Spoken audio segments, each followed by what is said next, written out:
Greetings, Raider Nation. Today's video is packed with updates, questions, and some thought-provoking scenarios surrounding the upcoming draft and potential roster moves. If you're new here, make sure to hit that subscribe button so you don't miss any of our content as we inch closer to one of the most important weeks of the offseason. Let's dive right in. A lot of discussion this week has revolved around trade strategies during the draft. One fan suggested the Raiders should look to move a current player in exchange for a 4th, 5th, or 6th round pick, with the ultimate goal of drafting a quarterback in rounds 4 or 5, or possibly signing one post-draft. The idea is to allow this rookie to learn under the current starter and backup, gradually developing without the pressure of being thrown into the fire.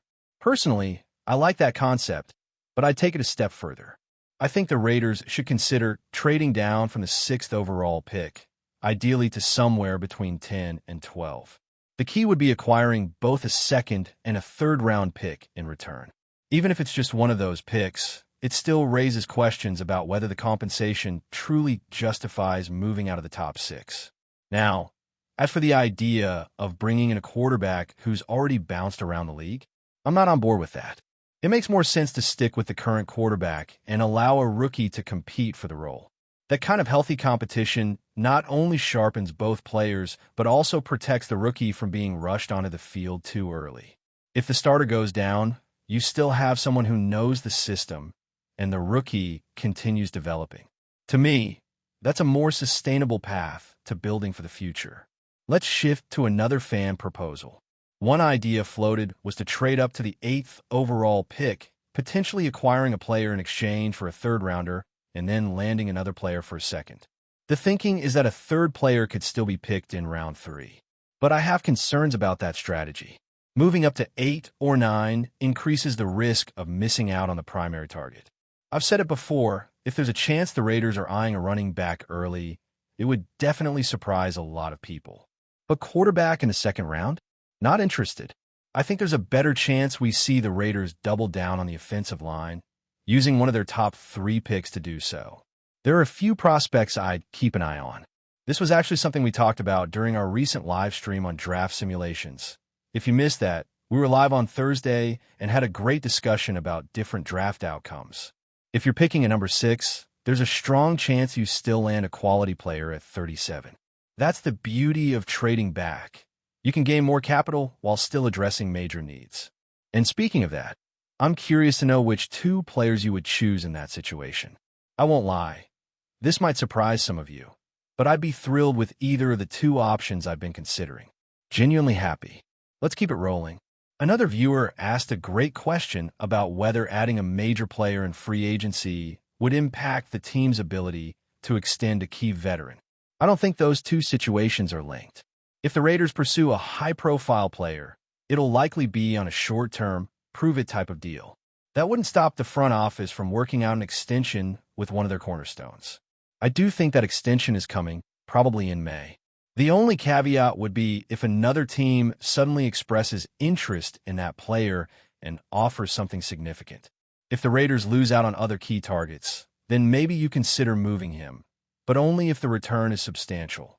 Now let's get into a spicy trade scenario. Would you trade the 6th overall pick for the 13th, plus a veteran player? In that deal, the other team gets number 6, and the Raiders drop to 13 while acquiring that player. Honestly, I don't love it. If the Raiders were also getting a 2nd round pick in the mix, then I might be open to it. But just moving down and taking on a veteran doesn't feel like enough. The player in question could certainly help, but you have to get value in return, real draft capital. A 2nd round pick is what makes the difference here. Maybe even a swap of 5th round picks on top of that. From a value standpoint, that makes it a much more even trade. Let's imagine this scenario.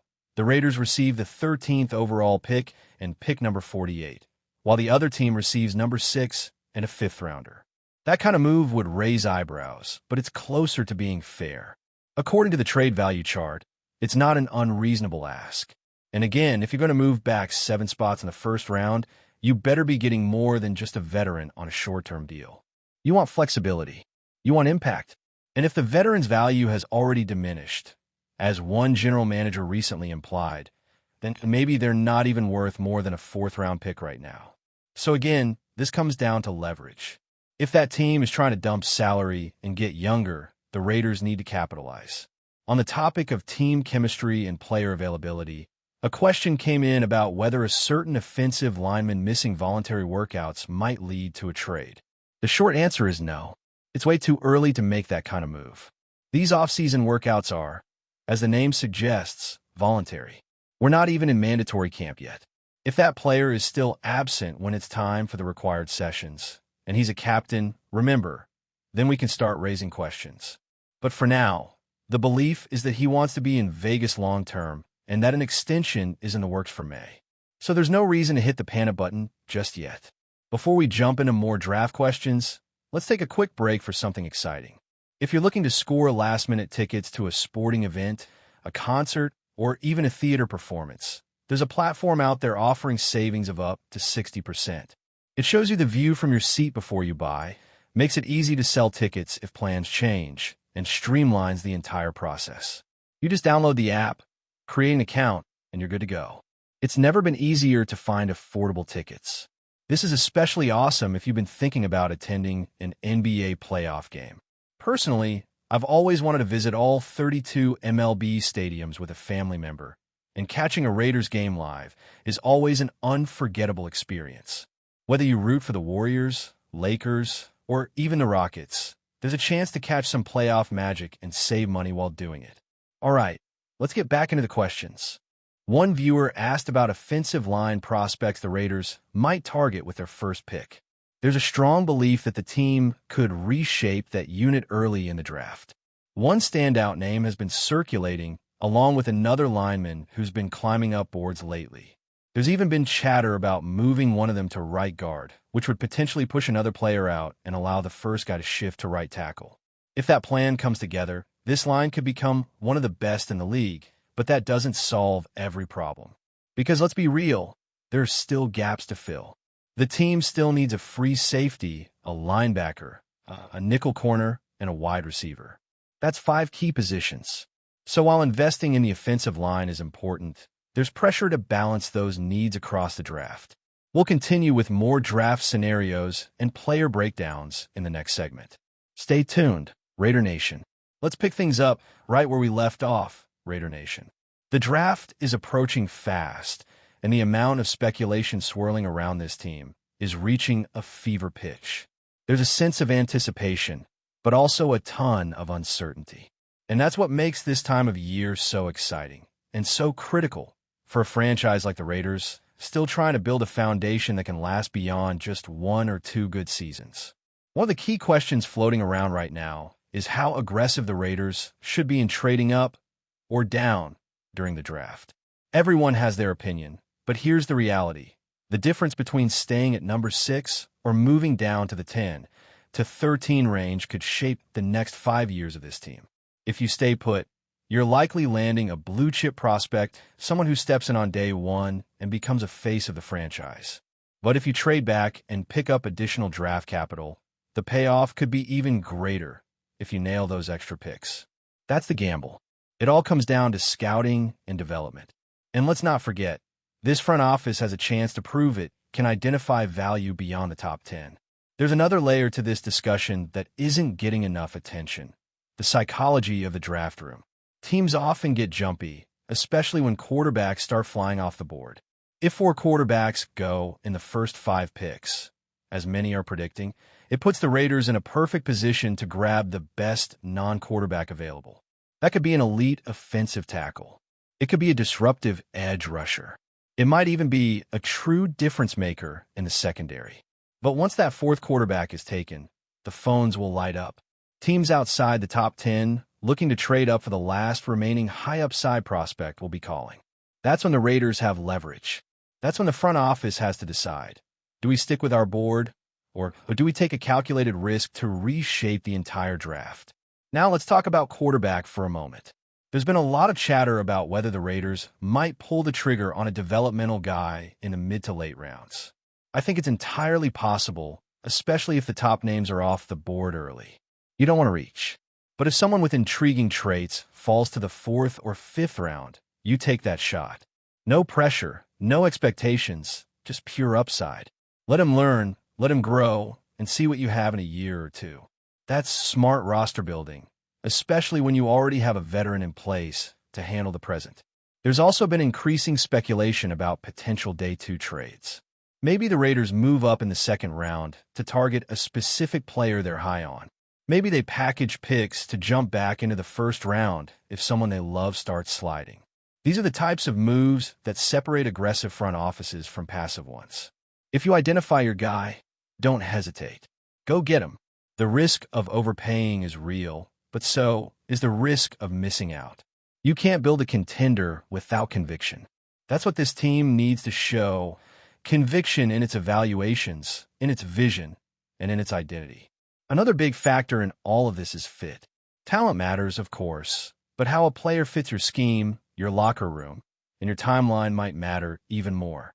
A top-tier cornerback who doesn't fit your defensive philosophy isn't going to help you. An athletic tackle who struggles with your blocking schemes won't develop.